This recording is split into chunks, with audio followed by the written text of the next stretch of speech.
دا سالن دومره مزیدار و کنه چې کور والا یقین نه کولو چې تا دې کې ډرای فروټ نه دی اچولي او جبکې ما دې کې نه بادام اچولي وو نه مې پکې پستا اچولې وه او نه مې په دې کې ما ملایي اچولې وه خو دا هغه سالنونه هم وروستو پرېږدي چې کوم موږ سپین سالن څه پخوو ملایي والا او دلته ما داسې وکړو که نه چې د دې طریقه هم اسانه ده او دې کې چې ما څه استعمال کړي تاسو له به یقین نه درځي نو راځي چې درته چل وښیم او تاسو یې جوړ کړئ تاسو له به خپله مزه درکړي کمې خرچه کې به جوړېږي بس یو نیم پیاز به واخلئ هغه به ښه نری چاپ کړئ په جوسر کې یې وښئ که څنګه یي چې هغه چاپ کړئ بیا به یې هغه دونه غوړو کې سور کړئ چې څونه غوړي تاسو سالن ته استعمالوئ بیا به هغه چې پوره سور شوی نه و پیاز چې تاسو پرې غور وکړئ نو ایله لږ لږ سور کېدو باندې راغلی و چې ما هغې کې د چرګې غوښه واچوله ورسره مې مالګه واچوله او دلته اوږه ادرک اور ټماټر 2 ټماټر و د دې پیسټ به جوړ کړو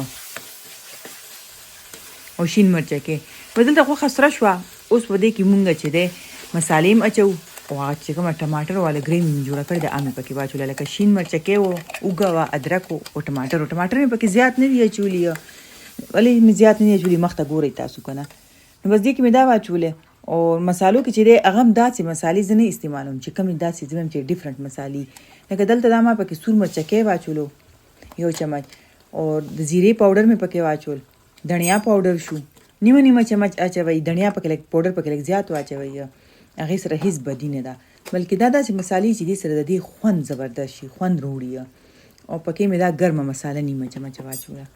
بس اوس به یې ښه ښایسته میکس کړئ دا سور مرچکې هم تاسو خپل حساب سره زیات کم اچولی شئ چې څونه تاسو استعمالوئ او بس ډکن پې کېږدئ دلته پکې تاسو یو پیاله اوبه نورې اچولی شئ زه خو په نري ګیس پخوم او دلته دا 1 کپ چڼه ده نو 1 کپ ماسته او پودینه دا 3 شیونه به واخلئ که چڼه تاسو زیاته استعمالوله لکه غټ باول نو ماسته به هم هغې عمره استعمالوئ چې څومره کوم باول باندې تاسو چڼه اخلي په هغې باول به تاسو ماسته مخلئ هغه به ښه جوسر ته واچوئ ما په چاپر کې وکړو تاسو یې په څه کې کوئ یا ستاسو مسله ده دلته غوښه چې ده هغه 8 منټه پخه شوه پهله په سره کېدو کې 15-16 منټه پخه شوې اوس 8 منټه پخه شوه اوس دې کې ما د چڼې او د ماستو والا چې کوم پیسټ جوړ کړی و هغه مې پکې واچولو تاسو له چې کله دا تاسو پوخ کړئ هله به تاسو ته پته لګي چې واقعي دا څومره مزېدار و نو بس دې کې به دا نه ده چې اوس په دې لاندې چوله بند کړو لږې شانتې اوبه به دې کې مونږ واچو ځکه چې دا چڼه خو یشېدلې وه ښه نرمه وه خو بیا هم زه غواړم چې دې دا ذایقه چې دا دې سره بیخي ورکه شي او پخه شي دا چې مونږ څومره زیات پخو دونه به دا مزېداري کېږي نو دې کې ما لږې شانتې اوبه دلته واچولې تاسو پکې لږې شانتې نور هم ښې اچولی شئ او بس ډکن پې بیا کېږدئ چې ډکن پې کېږدئ دا په 3 یا 4 منټه په نري ګیس باندې پخوئ ما پې ډکن ایښی و نو بس بیا مزیدار دغه چنا گریوی چکن شو تیار دا چنا گریوی وال سالن دی چې تاسو به وایئ چې واقعي دا خو کړایان هم وروستو پرېږدي دومره مزیدار خو د خپلې خوښې خبره ده زموږ کووال به خو ډېره مزه ورکړه ما ورته فرسټ نه خیل چې دا څه دي هغوی ما ته ویلي دا هغه دي چې 8 ملایي اور بادام پستا